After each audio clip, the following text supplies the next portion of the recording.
Hindi niyo kayang putulin o harangan ngayon. Hinarangan niyo ako ng ilang taon. Nagpakababa ako. At iyan dapat ang gusto kong tularan. Pasensya. Pero kailangan na rin maging maingat dahil marami nang pumasok para lamang sa kanilang intensyon na sirain ako.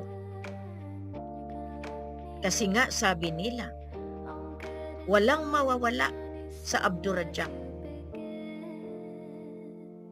Magkapatid, parehong manalo. Manalo ang Barm, panalo pa rin ang kapatid na isa. Manalo si Radya Mamay, manalo pa rin yung isa.